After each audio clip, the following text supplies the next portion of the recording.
Hello students, Suman ma'am is here and today we are doing the Bowl poem written by John Berryman. Let's start the poem. In this poem, a boy loses a ball. He is very upset. एक boy क्या गुम कर देता है ball और वो बहुत ज़्यादा अपसेट हो जाता है. ए बॉल डजेंट कॉस्ट मच और जो बॉल की जो कॉस्ट है वो ज़्यादा भी नहीं है. Nor is it difficult to buy another ball. दूसरी बॉल खरीदना भी ज़्यादा मुश्किल नहीं था. Why then is the boy so upset. फिर भी वो बॉय इतना अपसेट क्यों है. Read the poem to see what the poet thinks has been lost. कि हमें ये पोएम पढ़नी पड़ेगी कि पोएट क्या सोचता है कि बच्चा क्या खो चुका है. And what the boy has to learn from the experience of losing something. और बच्चे को क्या सीखने को मिलता है किससे. From the experience of losing something. Dear students, it's a very beautiful poem.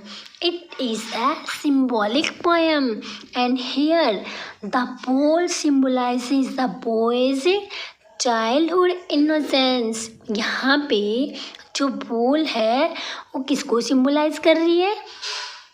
Yes, boy's childhood innocence and his possession. कि कैसे बच्चा अपने बचपन को खो देता है, कैसे उसमें मैच्योरिटी आती है, कैसे वो अपने बचपन की इनोसेंस को गुम कर देता है, कैसे उसे इस वर्ल्ड, ये जो वर्ल्ड है ये क्या है, मटीरियलिस्टिक वर्ल्ड है जहाँ पे हर कोई किसी भी चीज़ को पाना चाहता है और पाना और खोना दोनों ही इस वर्ल्ड में कंटिन्यूअसली चलता रहता है. Let's start the poem. What is the boy now who has lost his ball. कि what is the boy now. अब वो बच्चा क्या है. Who has lost his ball. जिसने क्या खो दी है, अपनी बॉल खो दी है. And what is mean by ball here. Yes, उसने क्या खो दिया है, अपना बचपन. what is he to do. कि अब वो बच्चा क्या करे, उसे क्या करना है. I saw it go merrily bouncing. मैंने इसे देखा है बाउंसिंग करते हुए, खुशी खुशी उछलते हुए. डाउन द स्ट्रीट, गली में जाते हुए. And then merrily over there it is in the water. और फिर धीरे धीरे merrily खुशी खुशी over there it is in the water. कहाँ पे चली गई वो बॉल, धीरे धीरे पानी में चली गई. Poet says that the boy has lost his ball.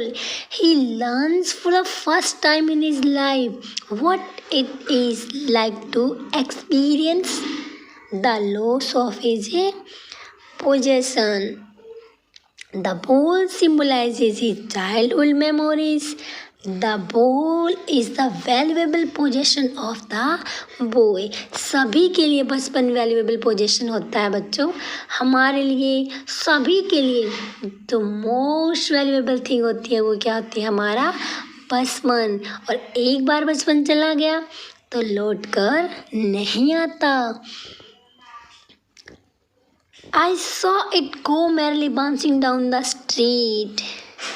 He sees it bouncing down the street. Merrily over there it is in the water and landing in the water. Dear students, the ball has been with him over a long time.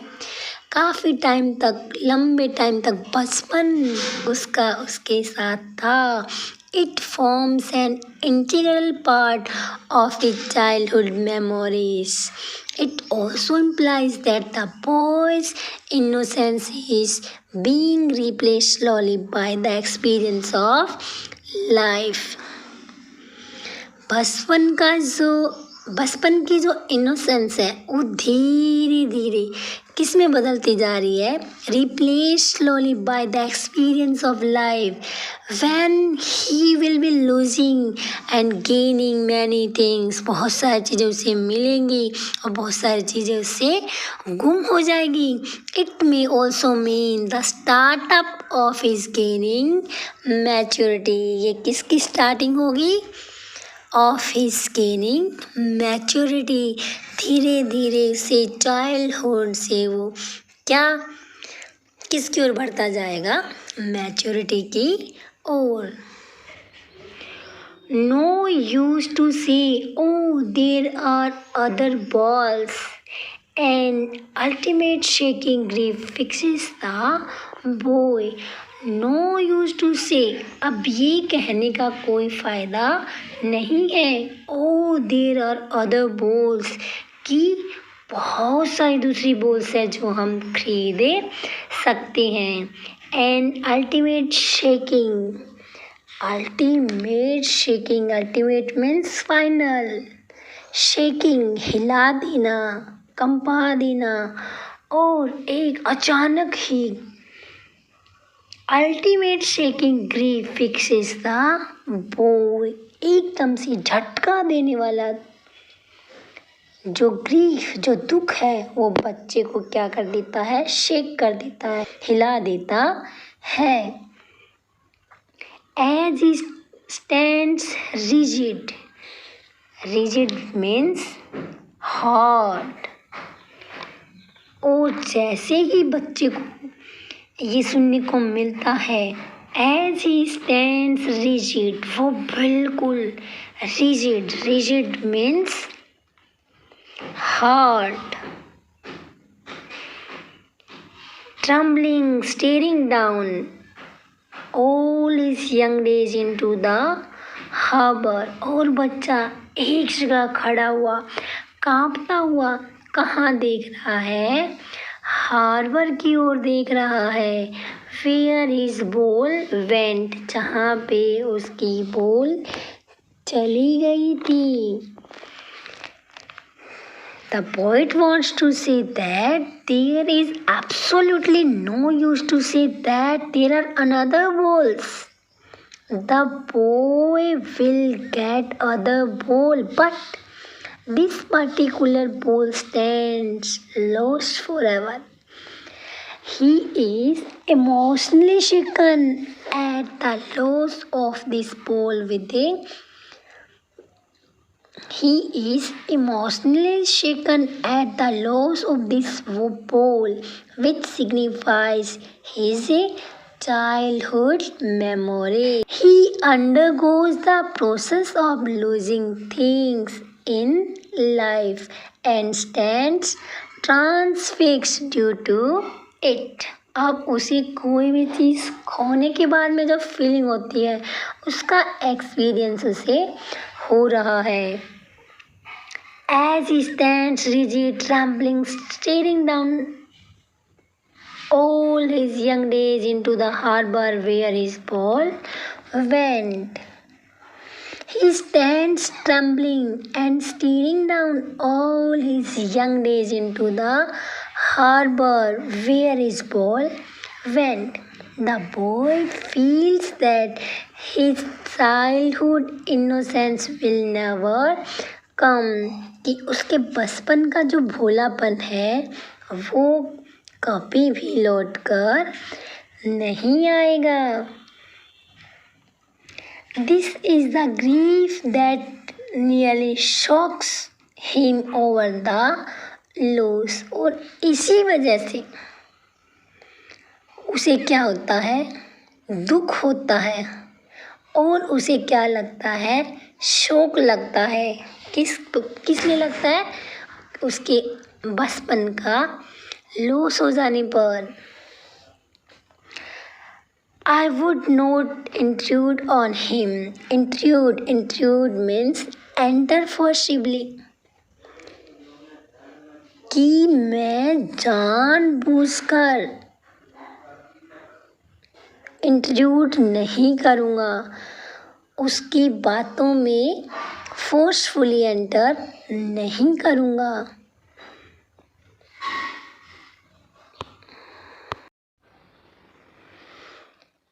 I would not intrude on him a dime. Another bowl is worthless.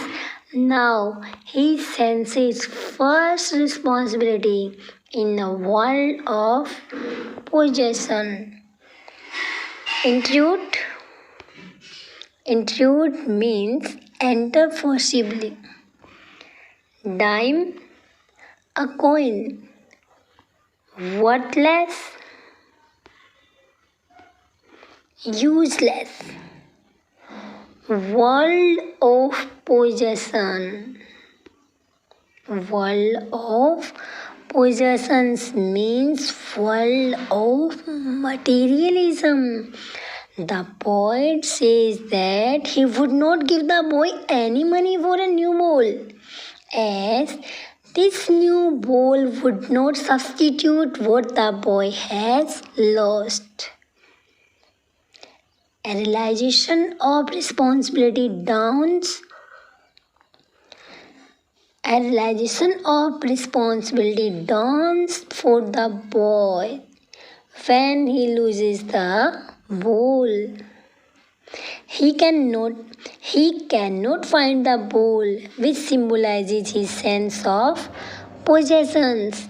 He realizes that this sense of belonging and possessing things in life is a hard reality, and he must learn it.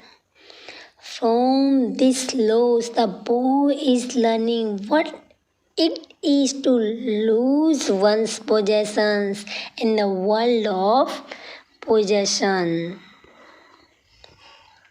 He would buy things, but the lost things would never come back. Poet हमें क्या कहना चाहते हैं कि वह उस लड़के को नई गेंद के लिए, नई बॉल के लिए पैसे नहीं देगा, क्योंकि अगर वो कोई नई बॉल लेता भी है तो ये नई बॉल उस पुरानी बॉल की जगह नहीं ले सकेगी। क्यों? क्योंकि लड़का उससे इमोशनली अटैच्ड था। अब बॉय को अपने रिस्पॉन्सिबिलिटी का अनुभव होता है। कब? जब वह बॉल को लॉस्ट कर देता है।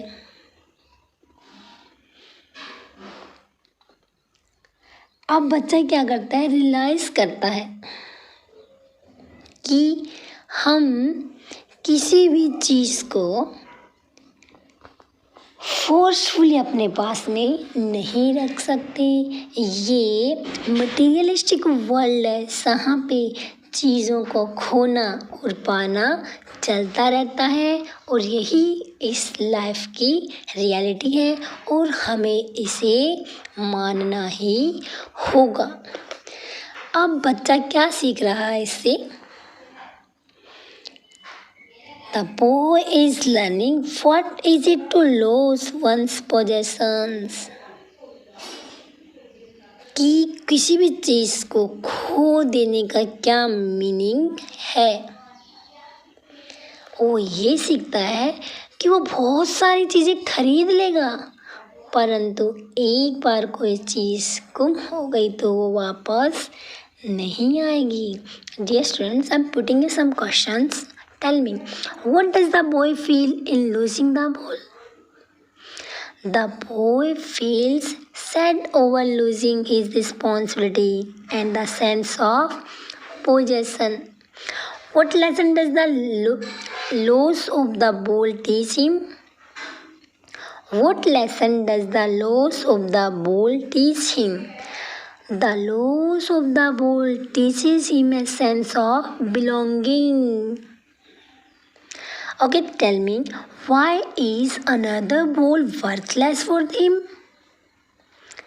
Yes, another ball is worthless for him because he has not possessed it yet. Find the words from the stanza that means useless. Yes, useless means worthless.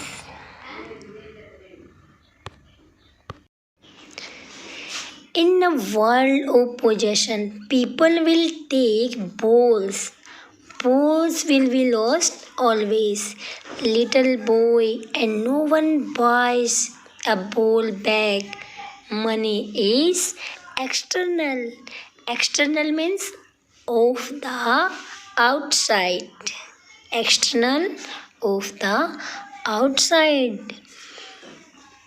कि लोग बोल लेंगे और छोटे बच्चे हमेशा बोल को क्या करेंगे, गुम करेंगे और कोई भी व्यक्ति फिर गेंदे नहीं खरीदता, क्योंकि मनी को क्या बताया गया है, एक्सटर्नल बताया गया है। और बच्चों, बचपन अगर एक बार चला गया तो लौट कर नहीं आता। In these lines the poet generalizes the things that people will take the balls. Balls will be lost, but these would never come back. The boy would never be able to get his lost ball, and for that matter, no one will be able to. The ball is a personification of the boy's innocence. बोल किसको personify कर रही है, boys के innocence को। It gets into the process of vanishing and being replaced by the real experience of life in the form of gain and losses. Money is external as it can't buy the things lost forever. Money cannot buy back the sweet memories of childhood that stood attached with the ball. Point जो वो चीज़ों को क्या कर रहा है, generalise कर रहा है, सामान्य कर रहा है कि लोग गेंद लेंगे और बच्चे उन बॉल्स को गुम कर देंगे और फिर वो बॉल उन्हें कभी भी नहीं मिलेगी। बच्चे को खोई हुई गेंद कभी नहीं मिलेगी और ऐसे किसी को भी नहीं मिलेगी। यहाँ पे जो बॉल है वो किसका पर्सोनिफिकेशन है? यस, बॉयज इनोसेंस, बच्चे के भोलेपन का।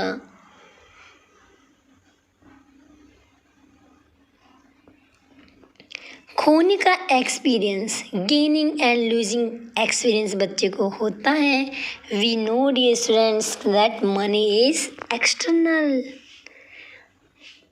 और मनी हमारी बचपन की स्वीट मेमोरीज को वापस नहीं खरीद सकता। How has the boy lost the ball? The boy has lost the ball while playing. Explain. Money is external. It means money can't create a sense of belonging. Money जो है वो sense of belonging को create नहीं कर सकता। Why does the poet say that no one buys a ball back? कवि ऐसा क्यों कहता है? The poet says so because no one will find it. बचपन एक बार चला गया, कोई उसे वापस नहीं ला सकता। Okay, find out words from the stanza that means of the outside. Yes, you know it. It is external. He is learning well behind his desperate eyes. He is learning well behind his desperate eyes. The epistemology of laws, how to stand up, knowing that every man must one day know, and most know many days how to stand up. Desperate means hopeless. Epistemology Epistemology means nature, understanding, knowledge, sense. The poet states that the boy is learning to bear the loss of bowl. किस चीज को सीख रहा है बच्चा कि वो कैसे बेयर करेगा, कैसे सहन करेगा. लॉस ऑफ बोल means his sweet memories of his childhood in a world of possessions. It implies that as every man has to stand up after the losses, so will the boy. कि हर इंसान stand up करता है किसके बाद, कोई भी चीज़ खो देने के बाद. और यही चीज़ किसको सीखनी होगी, उस बॉय को. The cycle of life must go on. The cycle of life must go on. The boy will soon learn what is the suffer. The boy will soon learn what is it to suffer the loss of his possessions like other men. जैसे दूसरे व्यक्ति सीख सकते हैं क्या. What is to suffer the loss of his possessions? कि किसी भी चीज़ को खो देने के बाद में कितना दुख होता है. This phenomena of losses and gains will continue till life remains. कि हमारी पूरी जिंदगी भर गेनिंग एंड लूजिंग चलती रहती है और ये उस बच्चे को भी सीखना होगा. पॉइंट हमें कहता है कि बच्चा किसी भी चीज़ को खो देने के बाद जो दुख होता है उसे सहन करना सीख रहा है. क्योंकि ऐसा केवल उसी बच्चे के साथ में नहीं हुआ, ऐसा हर एक व्यक्ति के साथ में होता है और हर एक व्यक्ति को इस लॉस को बियर करना पड़ता है, सहन करना पड़ता है. और ऐसे ही उस लड़के को भी करना पड़ेगा. लड़के को ये सीखना होगा कि अपनी चीज़ों को खोना और हानियों को, लॉसेस को सहन करना क्या होता है. क्योंकि लाइफ का साइकिल ऐसे ही चलता रहता है और बच्चा भी जल्दी ही सीखेगा दूसरे व्यक्तियों की तरह कि जब कोई अपनी चीज़ खो जाती है तो कितना कष्ट उठाना पड़ता है, कितनी सफरिंग होती है. और गेनिंग एंड लूजिंग इस जिंदगी में चलती ही रहती है. Okay students, tell me what kind of person has the boy become in losing the ball. The boy has become responsible, mature, and caring in losing the ball. What is so universal about the loss of the ball? It is all men lose something in life. कि हर व्यक्ति जिंदगी में किसी न किसी चीज़ को खोता ही है. That's why it is universal. What is the boy learning? The boy is learning what it means. The boy is learning what it means to lose something and how to bear the loss. Find a word from the stanza that means nature or knowledge. Yes, it is epistemology. Dear students, this, as you know from the poem, that this is a symbolic poem, that you also should know what is symbolism.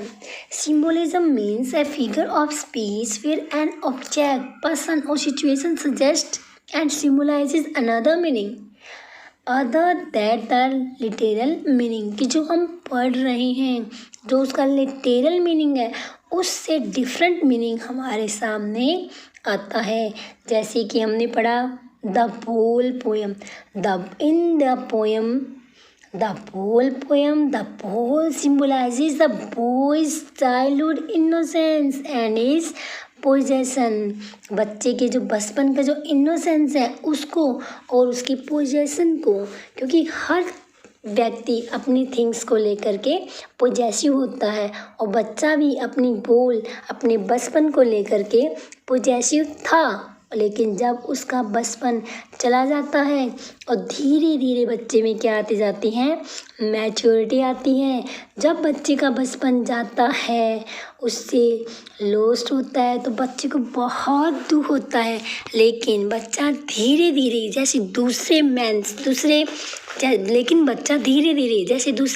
दूसरे व्यक्ति सीखते हैं, वैसे ही वो बच्चा भी सीख जाता है कि जब कोई चीज़ हमसे गुम हो जाती है तो उसे कैसे सहन करना होता है. Dear students, here is poetic device alliteration also. What is alliteration? Alliteration means repetition of initial consonant sound in the same line. Look here. What? Repeat हो रहा है बार बार. किसका रिपीटिशन हो रहा है? Consonant sounds.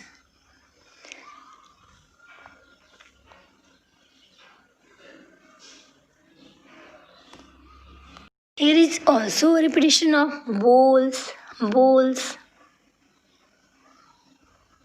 That's why in what bowls buys a bowl back.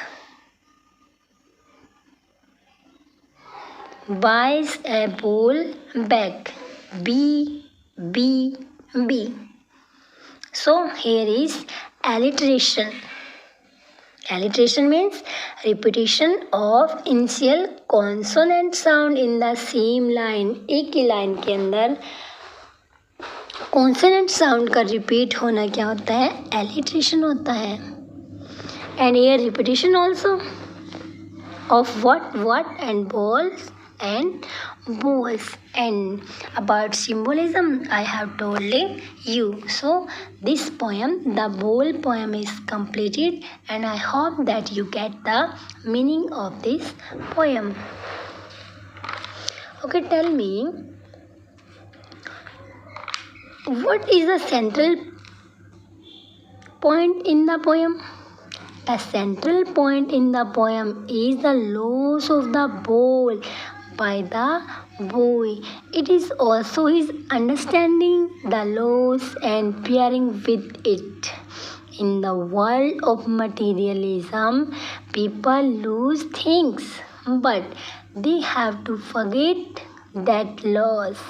The boy is doing this very thing. Thanks, students.